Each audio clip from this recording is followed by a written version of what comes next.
A 20-year-old walked herself to survival, unaware that the person she had just survived was a serial killer yet to even be known by the authorities. His victims were unable to speak out until now, with the sole survivor who was determined to identify and catch her attacker. You are such a genuine gem. Please come back every single Sunday for a new story. And I want to announce that it is Oddtober. If you don't know, I have done this series a few years in the past. I have a playlist I'll link down below. Basically, this is just the strangest cases. We're diving into spooky season, doing it together, and there are a few things that I want to do with you guys this season. One of those being super long podcast length episodes every single Sunday for you guys.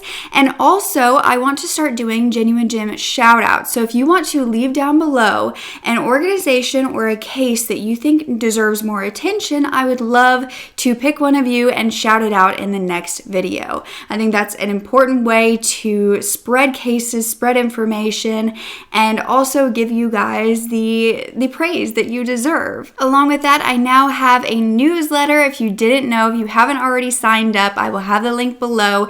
Basically, you are going to be getting upload notifications because YouTube sometimes doesn't like to do it. You're going to be getting news updates, case updates, and you will also be entered into a giveaway if you sign up in October. And lastly, I am starting my Patreon back once again, and I will have that link down below if you feel like supporting. I would absolutely love to see you there. There is going to be at least one monthly true crime video, a full video ad-free on there that is not going to be posted on my YouTube channel. So if you would like that exclusive content, feel free to go over there. But happy October, and I'm so thankful for all of your support. You are the reason I get to keep doing this, and I don't take you for granted. I really, truly appreciate you.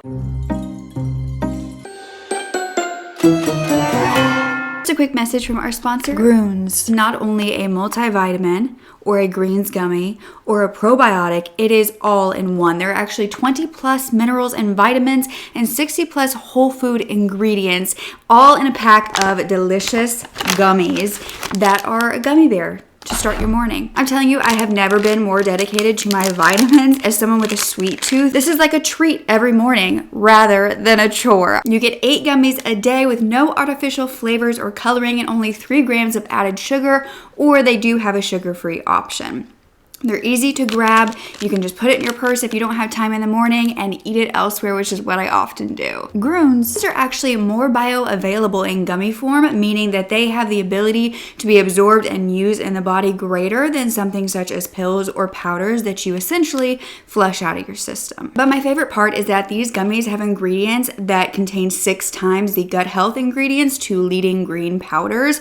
They also include biotin, niacinamide for thicker hair and nails, better skin. They have mushrooms for brain fog and vitamin C for immunity. These are the only vitamins I've been consistent with in a long time, and it supports everything I need. I mean, it says on the package, gut health, energy, immunity, recovery, beauty, and cognition. And you can get 45% off vitamins with a link in my description. Now let's get back to the story. But today's case is going to be about this survivor, and Holly Dunn is an amazing woman. She has actually gone on to create Holly's House, which is a supportive haven for adult and child victims of sexual violence. It gives a place of solace for statements to be made and for support to be given. And Holly has also told her own story in her own book called Soul Survivor. I have read it, and it is truly incredible. It goes into not only exactly what she went through, but also how she's turned that into a positive.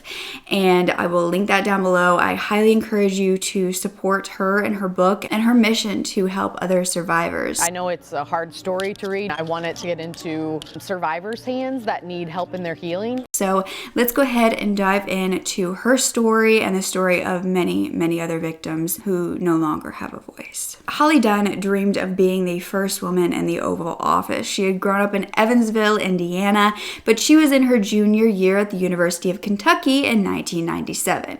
Now, on August 28th of 1997, 20-year-old Holly and her new boyfriend, Christopher Maier, were walking around near the college campus in this town of Lexington, Kentucky. This was the horse capital of the world. chill, not a lot of crime, and they were discussing plans for the next school year. They were like 2 days into classes, and so they were just talking about the goals that they had. Holly had started studying accounting when she first went to college in order to help with her father's hotel business back home, but she would later switch to finance, realizing that accounting really wasn't for her. So they were just kind of talking about really working harder in this new season of college in their junior year. But this couple, Chris and Holly, had met at a college bar when Chris had noticed Holly and smiled at her and told her that he liked her toenail polish. Now, this seemed a little bit odd until Holly looked down at his feet and noticed he also had silver nail polish on his toes. And in fact, they were both wearing Birkenstock shoes. Chris, showed me his toes and said, look, we have the same toes. I had on silver toenail polish and so did he. Just was kind to everyone.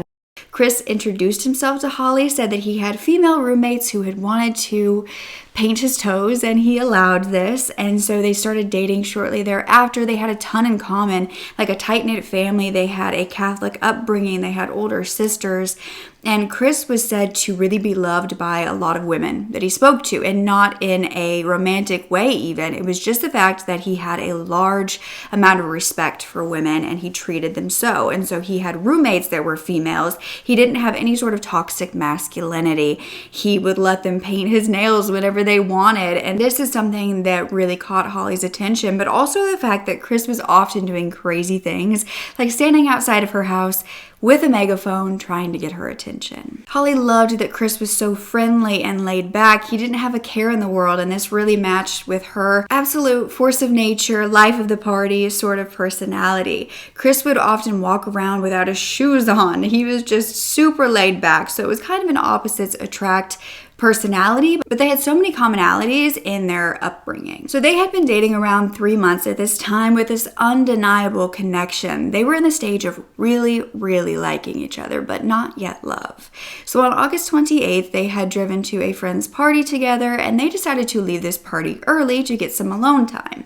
Now it ended up that their friends, who were Mike and Ryan, followed along for a little bit, even though they didn't realize that this couple had wanted some alone time, and eventually they would head back to the party, just the two of them. So Holly and Chris were then alone, and they were drinking beer out of Chris's backpack. They were having a great time. I only knew maybe a couple of people at this party. The idea to go by the tracks was his idea. But as they neared the railroad tracks, a man suddenly popped out, and this couple, completely focused on each other, were startled when this man came at them from behind an electrical box. He asked what happened to the other two, Mike and Ryan, the two who had gone back to the party, and that is when Holly and Chris realized that this man had been watching them. This man then asked them for money, and the couple quickly realized that he was armed with something that resembled an ice pick or a screwdriver. They told him they didn't even have $1 on them. They were broke college students. Holly and Chris were extremely confused and scared, and they were glancing at each other, and this man then grabbed onto Chris with this ice pick or this screwdriver pressed to his neck. Got up to head back to the party. It felt like he was just asking if we had money, that he just wanted to, be a beggar that you would meet on the side of the street, that he was asking for some money. Chris was getting on his knees. He complied, and Holly didn't quite understand because at this point, Holly hadn't seen this ice pick or screwdriver.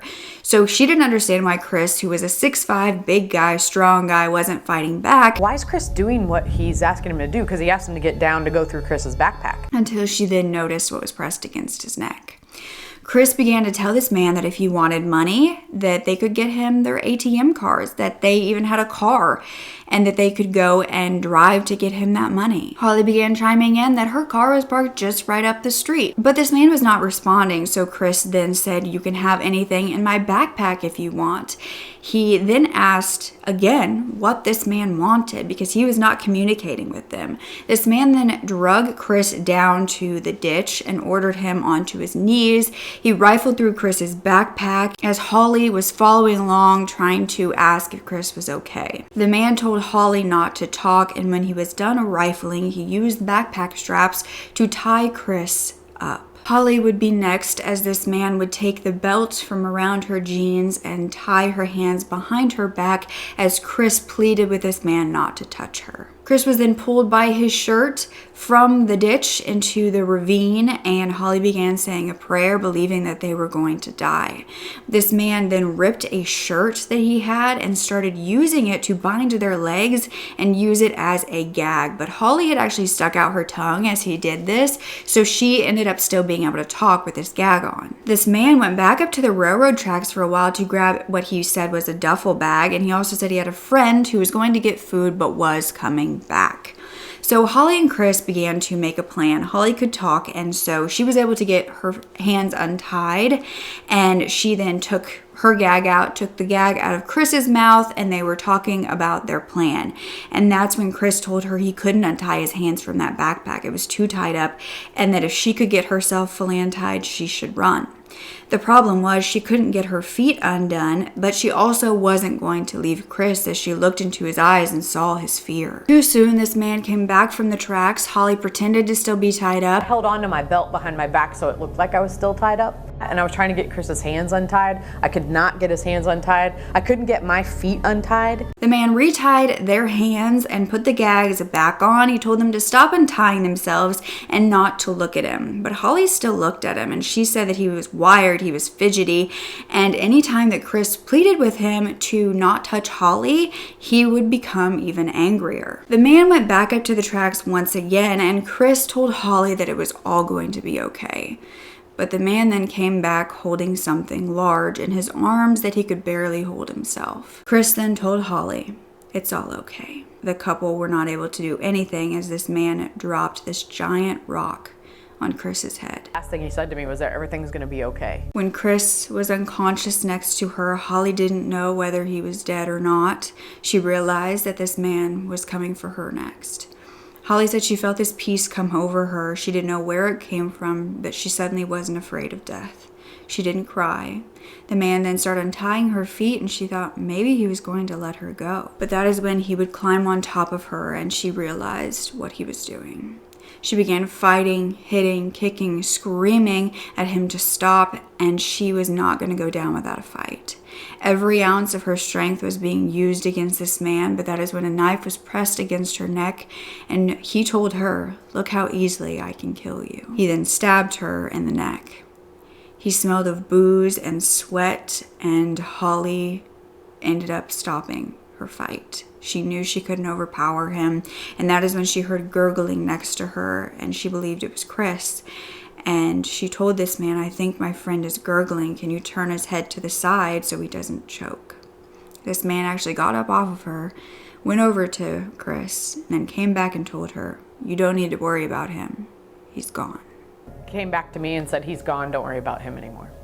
Holly had stopped fighting, but only physically. You see, she was still fighting mentally as she stared this man down, memorizing every scar, every tattoo, every feature of her attacker. She told herself she was going to remember everything about him because at some point, she was going to get him. Multiple trains went by as she was sexually assaulted, with none of the conductors stopping or being able to see anything. And after he raped her, Holly bravely asked him if he could put her pants back on, because she didn't want to be found dead, half naked. And shockingly, he agreed to do so. Now, Holly's survival instinct had kicked in, and she knew she wasn't stronger than this man to be able to fight him in that way. So she began thinking of ways to catch him after the fact. Holly dug her nails into the dirt, breaking them off so there would be evidence to be found if she was taken away from this crime scene, and if Chris was found, they would know she was with him. Holly then broke her silence, and she began to humanize herself to this man. She told him that her name was Megan, and he told her his name was something like James Wilford. She was asking, "What are you? What do you want? What do you need? How can I help you?" She was saying, "I have family that wants to see me again. Do you have family? Do you have friends?" But with no response, her questions turned to pleading, and Holly was begging, "Please don't hurt me. I will let you go. I won't tell anybody what happened here. Just don't hurt me." He told Holly at this point that he wouldn't kill her, but that his friend was also coming back at this time, and he was mute. But Holly did never see another man. This attacker seemed to have made up his mind, though, as he bent down and took one of Holly's silver earrings out of her ear, but he didn't know how, so she actually had to explain to him how to get it off. And he also took one of her rings from her finger. Now, she thought that this horror had ended. He had promised not to kill her, but he then began hitting her with a wooden board. She was hit 5 to 6 times in the face. She was using her arms to block the blows, and then she was hit 5 to 6 times in the back of the head, and she just laid still, shallow breathing, right next to Chris, who she didn't know if he was still alive or dead at this point. But the blows finally ceased, and Holly didn't move. She was injured, but she was alive, but she did not want this man to know that. She laid there for quite a long time, going in and out of consciousness. She was afraid to move, but when she finally rose, the man was nowhere to be seen. Holly then realized that this man believed that she was dead and had left her there with her boyfriend for their bodies to be found. But she had survived, at least for the moment. Holly could feel that she was covered in blood and her mouth wasn't shutting right, but she couldn't tell how bad her injuries really were or if she had long to live without treatment. So she got up and she began walking along these tracks thinking, "You left me alive. I'm going to get you one day." Around 3 a.m. on August 29th, the Lexington Police Department got a call about an attack on the railroad tracks. Detective Craig Sorrell was asked to come to the scene and that it was a bad one. You see, the 911 call had been placed by a college student named Chad Goetz, and he claimed that around 1 or 2 a.m. he was sitting in his chair studying in his home when he saw something go across the front yard. It was dark outside, and then suddenly a woman appeared at his door covered in blood. It was much worse than he expected when he got a closer look. The blood was head to toe. He could not see where it was coming from, and her face looked like she was a boxer after a match. Just walked straight into this person's house. It was 2:30 in the morning. I walked into this guy's house. I said, "Call 911 for me." I was covered in blood. She struggled to speak. She was attempting to ask him for help, so Chad had brought her inside. She collapsed on the couch, and he was trying to talk to her as he called 911, trying to keep her from passing out. There was no doubt in Chad's mind she was going to die. She walked in, I was alarmed at first because I thought somebody might be coming after me. I'm sure it scared him because, he was just sitting there doing his homework with the television on. And you have a bloody person walk into your house. But he had to wait for paramedics to arrive to get her help. So Detective Sorrell arrived at the scene, and he was told that the female kept telling Chad that her friend was still out there. Holly didn't know what sort of state he was in. She hadn't checked on him the moments after her attack. She had one mission at that point, and that was to survive long enough to get help. As Holly was rushed to the hospital, her family were informed, but they had a few hours drive ahead of them. So when her family arrived at the hospital, they were warned that she looked rough, but that she was going to be okay. They said that they didn't even recognize her. If they hadn't been told who she was, they wouldn't have known. She had a broken eye socket, a broken jaw, lots of cuts, and her head was full of staples to keep her wounds closed, as well as her many bruises all over her body.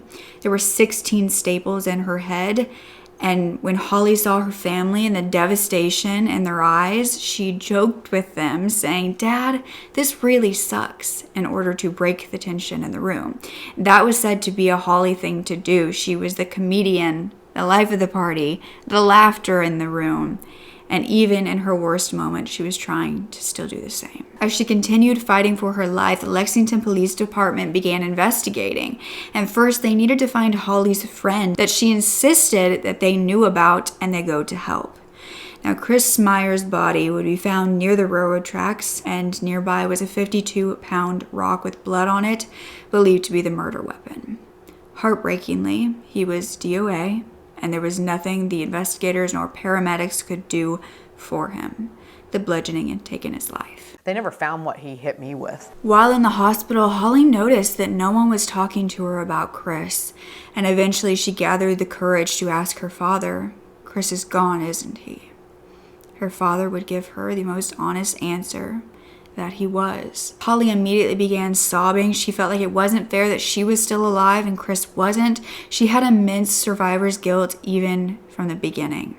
She told her dad, "God must have a plan for me because I'm not supposed to be here." He was telling me that everything was going to be okay. And, I felt that it was going to be okay, but it wasn't okay for him. It was okay for me. And those words came true, that everything has been okay for me. I felt that there was no reason that I survived and Chris didn't. It wasn't fair. That just wasn't fair. It wasn't fair to his family. And, I don't know why I felt that way. It was ingrained in me. I don't know why I'm still here. And, that was, I was trying to figure that out. I felt like I survived for a reason, but I wasn't sure what that reason was. And I think just trying to figure that out, the emotional stress was difficult. And it was very difficult to want to talk to Chris's family. I felt like they would hate me. I felt like they would think, who is this person? Why is my son not here? So I think I felt like I needed to do something, and I think it was not knowing what that was. I think it was because I think after something like this happens to you, you want to take control of everything you can, because you had the ultimate control taken away from you. So I think it becomes that you just want to have control, and you don't have control of it. And I think that's what's hard. But her family didn't ask Holly much about what exactly happened, because they had actually been told by a hospital counselor to not talk about it, to let Holly talk about it first. So they didn't know how horrific it had really been. And in fact, her dad mentioned that he didn't know when Holly had dyed her hair red or auburn. And Holly's sister Heather had to tell him, "Dad, that's all blood. She didn't dye her hair. She's still blonde. That's blood." Eventually, when it was just Holly and her older sister Heather in the room, Holly would tell the full story to her sister and ask her to remember it in case she didn't. During her recovery, Holly would talk to investigators who were working on the case, including Detective Sorrell, and he was very surprised by how strong Holly was and how much she remembered, and she was willing to talk. She said that when she finally stood up after her attack, she saw the blue glow of a TV screen in the distance, and that was her beacon. She headed straight to this house. It was completely dark outside. Most houses were completely dark. She said she didn't remember the walk at all, though, and then was suddenly at this stranger's house. This was the home of 4 college guys, including Chad, who was the one who she watched go pale as she barged into the home covered in blood. She remembered telling Chad that she was going to ruin his couch as he was trying to get her to lay down, and Chad said, "It's leather, we can clean it, it's fine." But as she laid down, she realized how bad her condition was, and she just wanted to sleep. She heard Chad calling 911, getting very impatient with the dispatcher, saying they didn't have time for all of these questions, that this girl needed help. And then he came back to Holly with a pair of scissors, saying that she had something around her neck. This ended up being the gag, which he cut off. But Holly was able to be coherent enough to tell paramedics about Chris while they evaluated her. And the officers then took a paramedic outside and they went to search. But Holly was already being rushed to the hospital by the time that they found that Chris was DOA. As Holly was rushed to the hospital, she had this concerned paramedic in the ambulance with her, and she began joking with him if they could stop and get a cheeseburger on the way. And while in and out of consciousness as they entered that hospital, Holly begged the nurses not to cut her hair as they were trying to staple all of her different wounds shut. But Holly was determined to tell detectives everything that she could about her attacker. Holly told Detective Sorrell that her attacker had a Mexican accent. He was male, he was 5'6" to 5'8" with wavy black hair, and he was wearing glasses. She said he was muscular, but he was somewhat wiry. She then helped to create a sketch, and this sketch would be released to the public for information. Several people believed they had seen this man before, so they were getting tips in. And Lexington police, they were following up on all of these leads with no luck. They even submitted DNA, a sample of it, from Holly due to the rape kit that was done on her when she first arrived at the hospital. They entered this into the national database for violent offenders, and they didn't have a match to anyone in the system. They were so on edge, didn't know who to look at, that they were even questioning Holly's best friend Annie, who had arrived at the hospital to be with her, because they had no idea where to look next. They were trying to find anybody who would want to harm Holly and Chris. Holly had her family, friends, sorority sisters, and Chris's friends and family visiting her constantly in the hospital. They were all shocked by how she looked, and Holly eventually got a mirror for herself, and she understood why they all looked like that. There was nothing that the doctors could do for her broken eye socket, but for her jaw, Holly actually needed a full operation. The problem was, in order to realign it, they had to wire her jaw shut to fix it. So she would be unable to talk once it was done, so investigators needed to get the information from her prior to the operation. But as she recovered from the operation on her jaw, it bothered her greatly that was around the same time that Chris's funeral happened and she was unable to go. 5 days later, she was released from the hospital, and for the next few days at home, Holly would do nothing but sleep. Holly would eventually go back to where she lived with her sorority sisters to gather some things to go back home to heal for a while. And she would find on her answering machine that she had 2 prior messages from Chris, and she got to sit there and listen to his voice for the last time. She went back home to Evansville, Indiana with her parents to heal with her jaw wired shut, and she could only brush her teeth with a water flosser. It was 6 weeks until she could fully use her jaw again, and her sister would go to the home to see Holly every single weekend, as well as some of Holly's sorority sisters who would make that 3-hour drive to go and have slumber parties with her. Holly decided around this time that she wanted to call Chris's parents and just to tell them that if they ever wanted to talk about Chris or what happened, they could call her. She was worried that they were going to blame her, but they told her that they wanted her to be happy and to not feel guilty. And it was a very healing call for both sides. And with the support of her family and Chris's family, Holly was actually well enough to go back to her university. She began going to all of Chris's favorite places, hanging out with his friends, and it was kind of a way to say goodbye to him because she never got to at his funeral. She did, though, learn that Chris had an older sister named Elizabeth, and the last words that he had said to her was, "Life is good."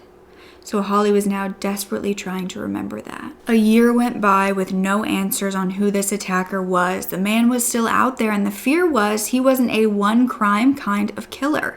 In January of 1990, Detective Sorrell met with FBI profilers asking Holly to fill out a questionnaire about her sexual assault in grave detail in order to create a profile of this man based on his crime and possibly connect it to similar crimes that they could find as well.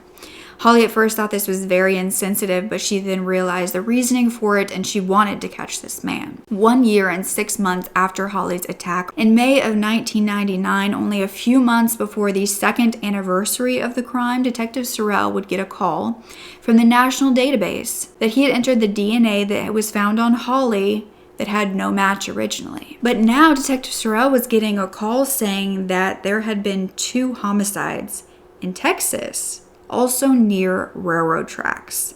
And with very little leads to follow up on, Detective Sorrell, he dove into this possible connection. He would find that around 1 year and 4 months after the attack on Holly, on December 16th of 1998, a female doctor in Houston was murdered. Dr. Claudia Benton was a mother of 2 who was stabbed, essayed, and had blunt force trauma to her head. Her car was then found near railroad tracks, and fingerprints were found on the steering wheel. These showed a scar on the killer's finger, which would be the identifying factor in many of the fingerprints that would later be found and connected to this monster. Shortly thereafter, there was another murder 2 hours away in Winmar, Texas. This was a pastor and his wife, Norma and Karen Cernick, who were murdered in their bed with a sledgehammer. The congregation is there. They thought, well, it was his birthday. They were just running a little late. They didn't show up, they didn't show up, they didn't show up. And finally, the president of the church went to the residence. People were concerned and upset and scared, really, literally scared. We were all very shaken about the murder of the Cernicks. We were just all shocked about it because Weimar has never had a murder before. Things like this don't happen in small town USA. They're not supposed to happen. You hear about it in the big cities, but here in Weimar, it caught everybody off guard. They were asleep while the homicides were committed. So it was a very, very brutal murder. We came to the decision that the purpose of it was the homicide and the burglary was the afterthought. Texas detectives had actually linked those 2 murders through fingerprint evidence, and then they identified that man, their prime suspect, who was a 38-year-old named Rafael Resendiz Ramirez. Both murders had occurred near railroad tracks. Texas investigators had obtained an arrest warrant for Raphael in January of 1999, but had yet to locate him by the time that they were contacting Detective Sorrell in Kentucky in May to tell him that there may be a possible connection to Holly's case. This is also when Raphael Ramirez was linked to 3 more murders in Texas, and a federal warrant was issued for his arrest. Detective Sorrell immediately went to Holly's apartment to let her know personally and show her the mugshots of this man that appeared eerily similar to her sketch. And she knew when she saw that man, that was her attacker. They were all theorizing that they had a Texas serial killer on their hands whose hunting grounds were around 150 miles around Houston. However, when they learned of the unsolved murder of Chris Maier and the attack on Holly Dunn in Kentucky near railroad tracks, they wondered if they had a traveling serial killer on their hands. And so Texas detectives were speaking to Detective Sorrell of the Lexington Police Department because their suspected serial killer had also matched the DNA that had been submitted in Holly's case. That's right, this wasn't just a possible connection. They actually had a connection to Holly. Raphael Ramirez became known as the Railway Killer because it was believed that he traveled around the US and Canada and Mexico by train and committed murders nearby. The next month, the FBI formed a task force in Houston to capture him after he was placed on FBI's 10 most wanted fugitives list. Authorities had no idea if he was even still in the country. It was found that he had a wife back in Mexico who was brought across the border for questioning, and her 3 to 4 month old was also coming with her. Now, this wife was asked if her husband had ever given her anything once he had been back from his traveling, and she admitted that Raphael often gave her jewelry and gave the FBI her jewelry chest.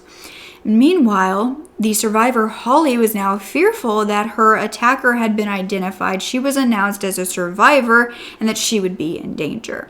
She did a lot to help with the investigation, but she then decided it was best for her to go to the UK.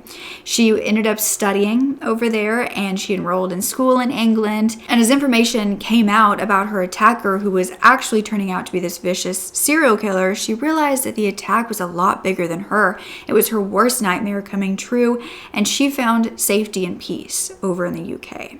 So she was minding her own business, trying to live her life. And meanwhile, investigators were looking into who Raphael Ramirez was.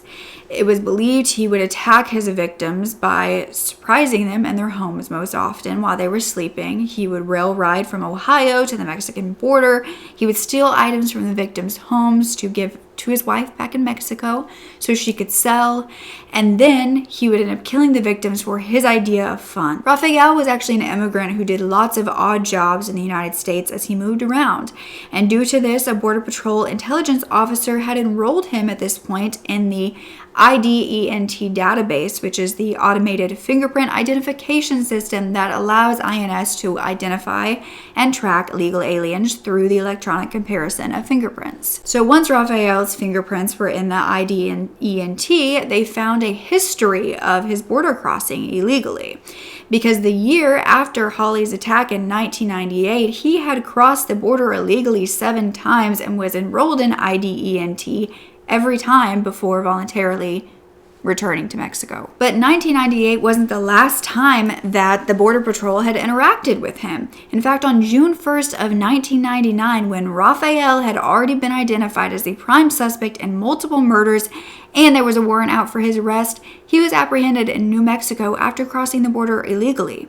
He was enrolled in IDENT and then he was just returned to Mexico. So the FBI task force then began an operation to stop trains in the Texas area. They believed that he had returned to Texas after his June 1st apprehension when he was deported back to Mexico.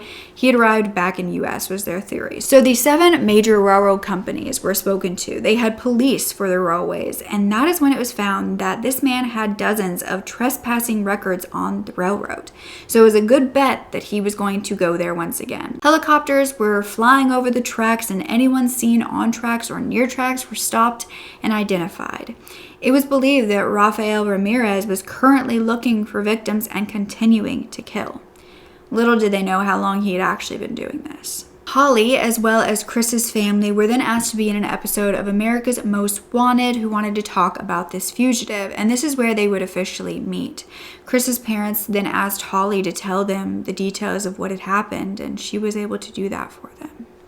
America's Most Wanted continued to come out with new episodes about Rafael Ramirez, and after one of those episodes, a tip would come in. This was from New Mexico, where a woman claimed that she was a relative of the wanted man. Investigators met her in New Mexico and found out that she was Rafael's sister, Manuela. She claimed that she hadn't been in touch with her brother, but that somebody else was in touch with him, and that she had something shocking to offer investigators, because Rafael was tired and he was willing to surrender. Now, with no leads in his location, his sister was the only connection that they had to this serial killer. He had now been linked to 6 murders in Texas, 2 in Illinois, and Holly and Chris's attack in Kentucky. His sister didn't want his brother to kill anybody else or be killed by the Mexican bounty hunters, so she decided to call him in. She believed that Texas Ranger Drew Carter, who had met with her, was going to spare her brother the death penalty. But the real conditions that the family was granted in a written agreement by the Harris County DA's office in Houston, Texas, was that he would be treated humanely in jail, he would undergo psychological evaluation, and his family would be able to visit him. And also that Texas Ranger Drew Carter would be the one that actually apprehended him. So on July 13th of 1999, a year and 8 months since the attack of Holly and Chris, Rafael surrendered at the U.S.-Mexican border to Texas Ranger Drew Carter. His sister Manuela and a spirit guide was by his side. He shook hands with the Texas Ranger and was arrested. His hand was immediately looked at, though, to see if he had the scar that the fingerprints showed every single time, and he did. As a group, we virtually gave him no place to go. And I think that was a turning point in his mind. When he felt like he had no place to go and no place to hide, that's when he considered turning himself in. He was taken back to Houston, and it was believed that this man, Rafael, had committed 9 murders. They would learn that that statement was entirely false, because the serial killer's real name was not Rafael Ramirez. It was Angel Maturino Resendiz, and he had many aliases. He had been born in Mexico and began illegally jumping on and off of trains across Mexico, Canada, and the United States. During one of his first court appearances, Angel accused Texas Ranger Drew Carter of lying to his family that he would be spared the death penalty. The police officer lied on their oath. I don't think it's right. The Texas Attorney General was very scared that the case was going to basically make every railroad track murder connect to this man, and they were going to have another case of the confession serial killer once again, where he was committing to all of these crimes that he didn't actually commit. But at this point, Angel was being charged with the murder of Dr. Claudia Benton. This was the case with the most evidence against him. We don't have a lot of geographically mobile serial sexual killers that eventually just turn themselves in because they're tired of killing. He felt his world collapsing around his ears. A lot of his decision-making really centered on how he could best survive. And that's, in my view, a large part of why he turned himself in. A lot of people think that when you catch the bad guy, it's over. Everybody can pack their bags and go home. Well, that's far, far from the truth. The crime was as follows. Angel had entered the Benton residence when the husband and the 2 twin girls were away on a trip. He then stabbed Claudia repeatedly in the back and the hands, and she had 19 blunt force injuries to her head, which included 3 depression fractures to her skull. Her head was then covered in a plastic bag, and her body was left sprawled on the floor. She was sexually assaulted.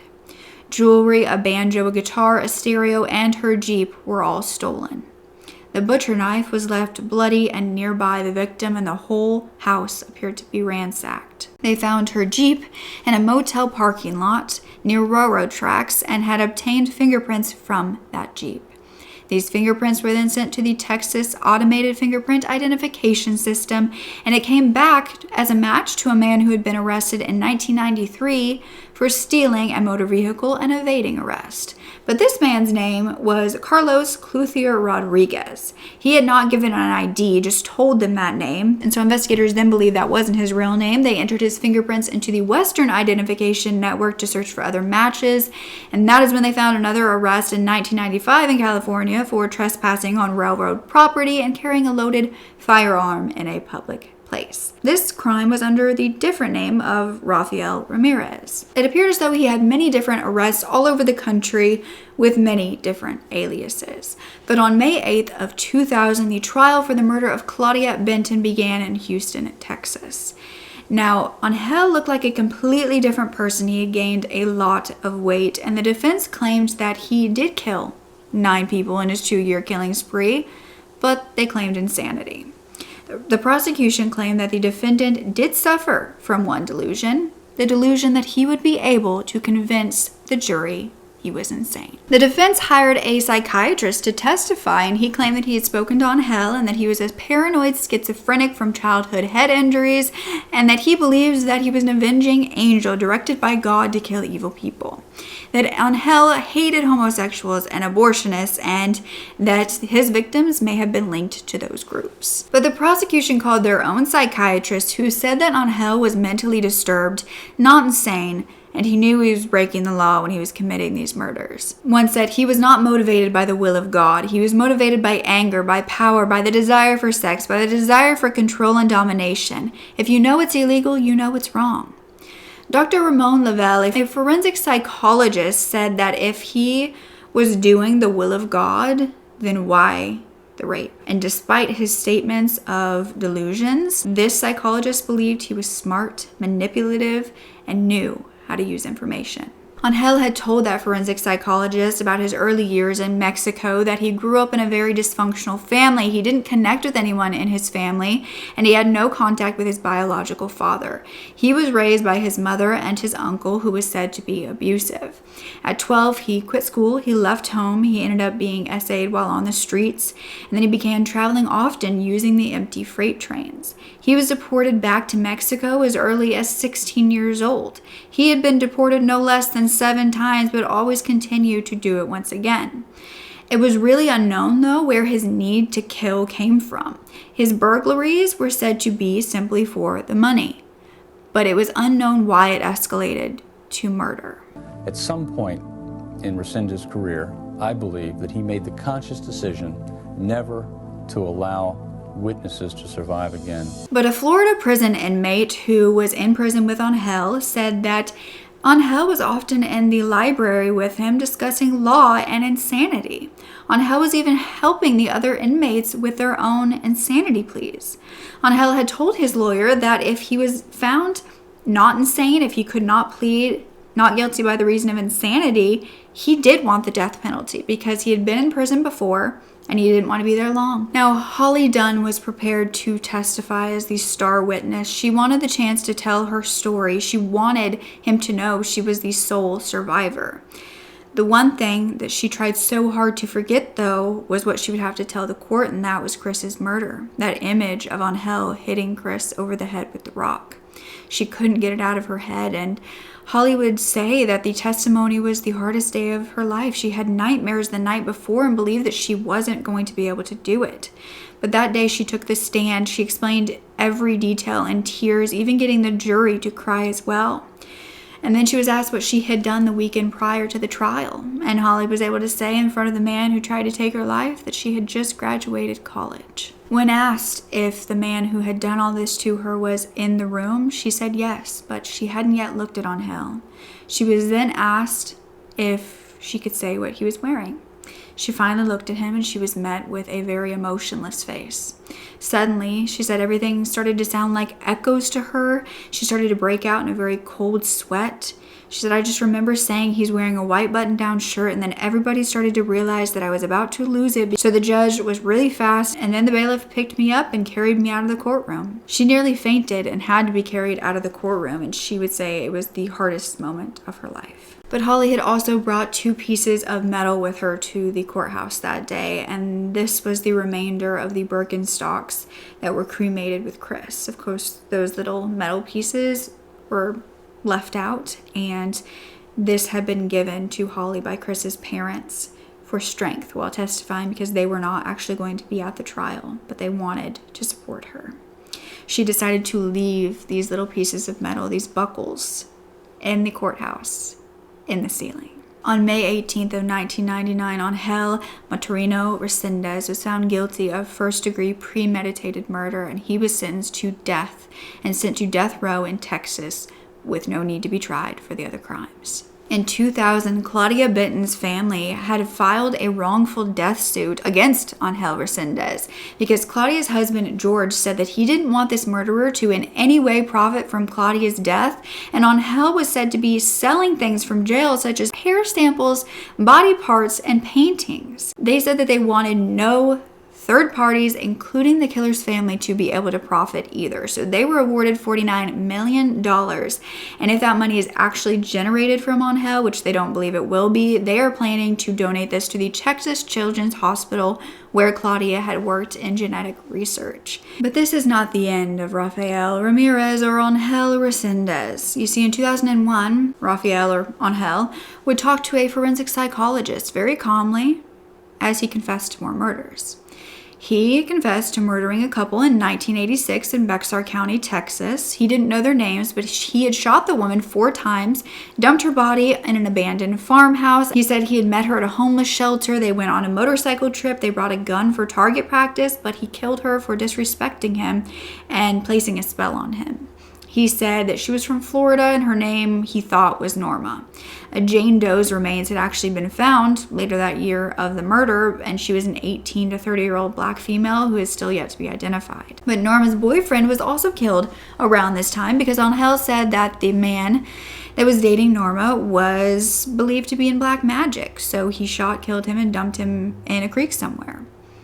His remains have never been found, but all Angel said was that he was Cuban. Angel then confessed that 5 years later, on July 19th, 1991, he had bludgeoned a 22-year-old man named Michael White in San Antonio, Texas, because he was homosexual. His body was found in front of an abandoned downtown house, and Angel even drew a map of the crime scene for investigators.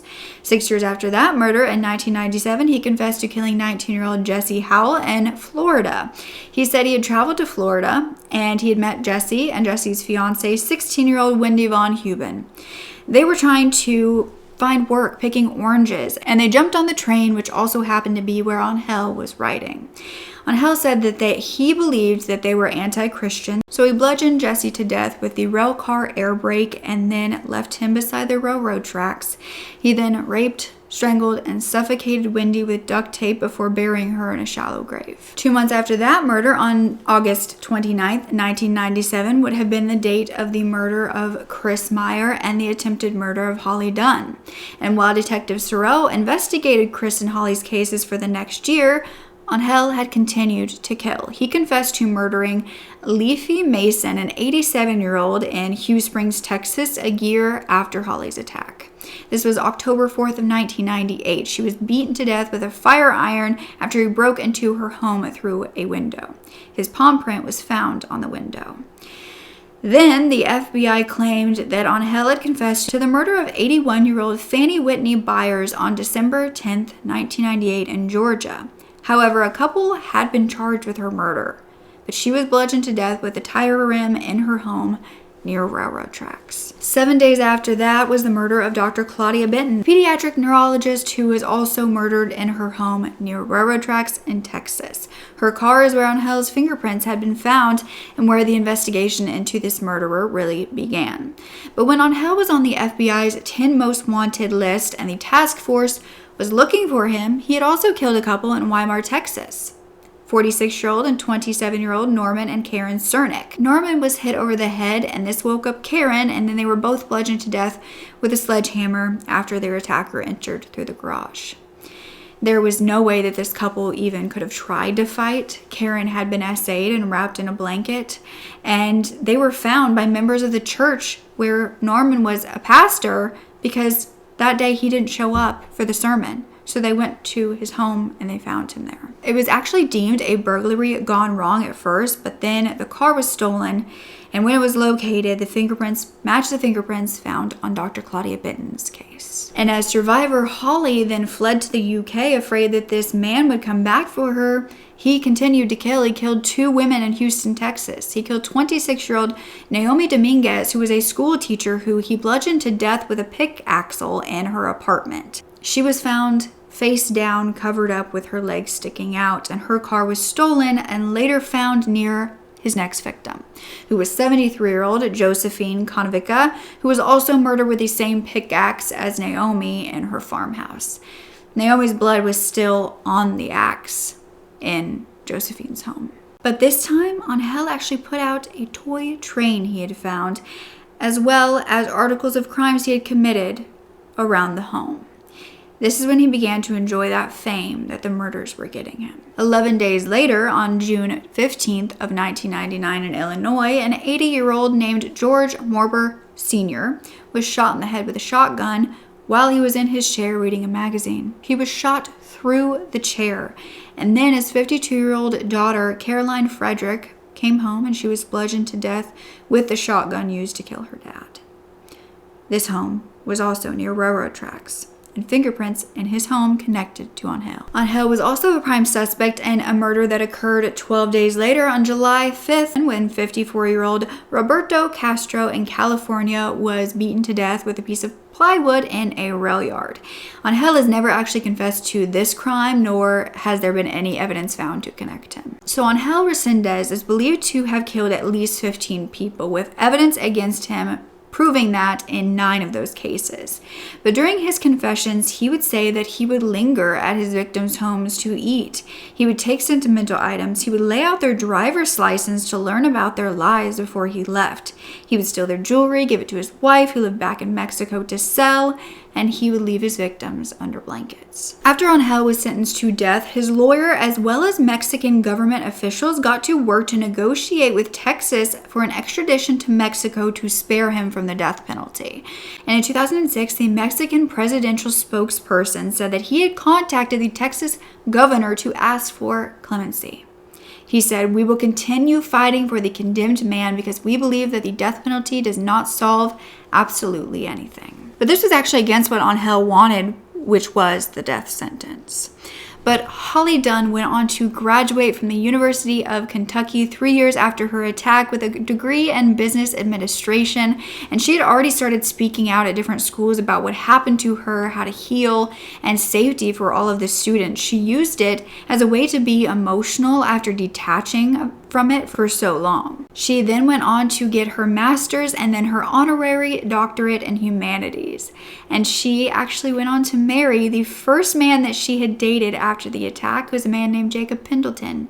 And he has helped her heal in so many ways. Together they have had 2 boys, the firstborn named William Christopher, after Chris Maier, and their second, Warren. I know what victims go through, and in my work now that I do, I know, because I had a really good experience with the law enforcement, with the judicial system, with the way that my case went. It took time, but my attacker was caught, my attacker was tried, my attacker was executed.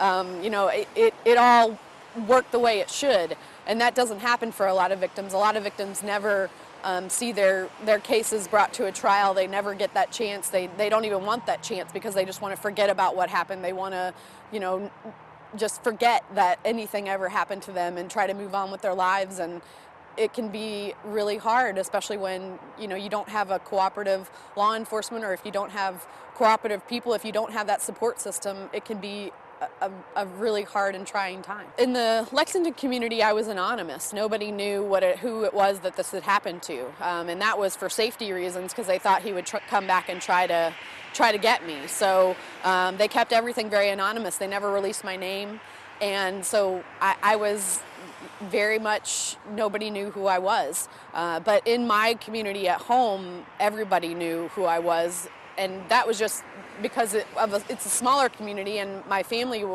everybody knew my family, so everybody knew me. And that's when I felt, when I walked into church or when I walked to the mall, if I saw somebody I knew that they were walking on eggshells, they're like, oh my God, there she is, like, is she okay? And, I didn't like that feeling. I didn't like people acting differently around me. So I found, I have a gift of finding humor when no humor should be found. And that's how I can get through things and talk to people about horrible things that happen to me and horrible things that happen, because I can find humor where you really shouldn't be able to find humor, and I can smile, and I'm not afraid to cry. I'm not afraid to get upset. I'm not afraid to show my emotions. I'm an emotional person. So, I think that's helped me too in my healing, is that the person I was before has really helped me in my healing, because I was always that loud, just gregarious person that, was the life of the party. And so I think that helped me in my healing too, that I still wanted to be that person. I think I'm changed because of what happened, but I think that I'm probably better, I probably would have always been a strong, independent woman, but I am stronger and more independent and hopefully more aware and hopefully helping others. And I hope that that's what I'm doing in my life and in what I do. Trains used to bother you? Yeah, they used to be a trigger for me. I didn't like the sound of them. There 2 trains went by during the attack, and I just remember thinking, why can't they see me? Why can't they see what's happening? Why don't they do something about it? And, there's only one person usually on a train. It didn't really make sense, but, you just think about trains and that conductor may have been able to see me. But, they used to really cause me to, break out in a cold sweat. I couldn't talk. I couldn't move. If I heard the sound of a train, if I saw a train or went over railroad tracks, I, had a really hard time functioning. And they were just triggers for me that it just brought me back to that night and brought me back to that situation. And, but I've worked through that. I've got nieces and nephews that love trains, and, I don't want to not like trains. So I've definitely tried to work through that. And it's sometimes I still get chills, or sometimes I, still think about it, but it's that I can deal with, because I think now all the good that's come from what happened. But what Holly has done in her years following has been so impactful. She created Holly's House, which opened in 2008, which is a child and adult advocacy center for victims of intimate crimes. She had learned that with children, in some places, there were advocacy centers to do these sexual assault exams and take the statements, but for adults, they were often done just at the police department and often with the perpetrator right next to them. So she worked with the police department in her town to establish a non-residential advocacy center for victims. And they have helped thousands and provided a safe space for forensic interviews, services, support, as well as community. But this has grown so much more than just Holly's House. Holly has been speaking to crowds, teaching in schools, and she's focusing on prevention as well before that healing is needed. She wants victims to feel supported, to know that they're not alone, and through helping others, Holly has said that they were helping to heal her.